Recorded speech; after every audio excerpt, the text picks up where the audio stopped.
Un enfant de Dieu n'est pas une personne normale. Ça doit être une personne étrange.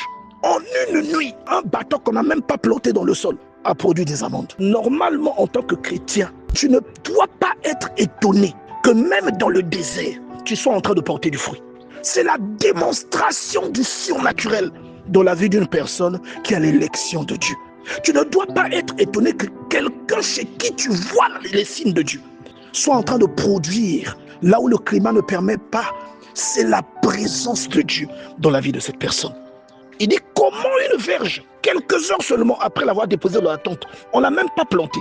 La Bible dit qu'elle avait poussé des boutons et produit des fleurs et mûri des amandes. Comment vous pouvez expliquer que des amandes aient été produites en quelques heures? C'est la démonstration du surnaturel. Et je vais te dire que ce n'est pas normal qu'en tant qu'enfant de Dieu, avec toute la grâce que Dieu a déposée en toi, que ta vie soit une vie normale. Une personne qui croit en Dieu n'est pas une personne normale. Ça doit être une personne étrange. Je ne parle pas de façon péjorative, mais c'est une personne chez qui on doit observer de l'extraordinaire. C'est une personne qui doit intriguer. Et c'est la preuve de la présence de Dieu ou du témoignage de Dieu dans la vie de cette personne. En fait, ta vie doit être même la preuve qu'il y a quelque chose de curieux, quelque chose qui n'est pas rationnel, quelque chose qu'on n'arrive pas à identifier, mais qui est présent, que tout le monde voit, que personne ne peut contester. En tant qu'enfant de Dieu, c'est à ça que ta vie doit ressembler. C'est-à-dire, ça, c'est la chose qui détermine qu'il y a la main de Dieu dans ta vie. Et c'est une chose que nous devons rechercher. Il y a des personnes, ce n'est pas parce que vous ne vivez pas ça que vous n'avez pas cette grâce. C'est juste parce que parfois vous ignorez ces paramètres-là. Est-ce que vous voyez? En une nuit, un bâton qu'on n'a même pas planté dans le sol a produit des amandes. Et les amandes ont mûri. Vous allez expliquer ça comment? C'est impossible qu'une verge qui n'est pas plantée fleurisse.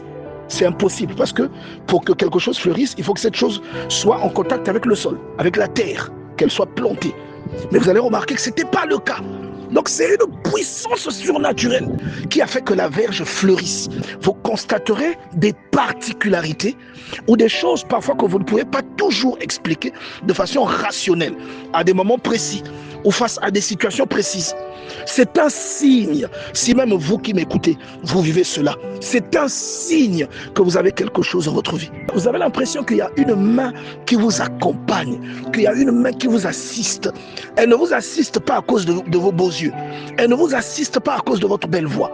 Elle vous assiste à cause du paquet du contenu en vous.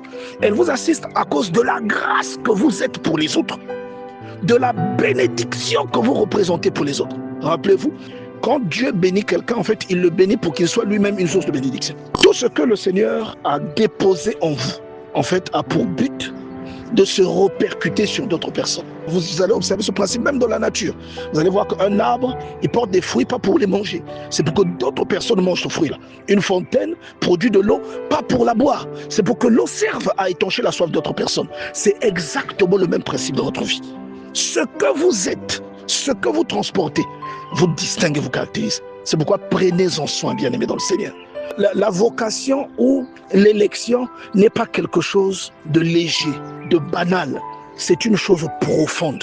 Et il faut la regarder avec les yeux de l'esprit pour en comprendre la tournure, pour en comprendre la profondeur. Quoique je doute même que nous la comprenions pleinement. Mais c'est une chose, une richesse immense, une responsabilité lourde et terrible. Vous voyez ça?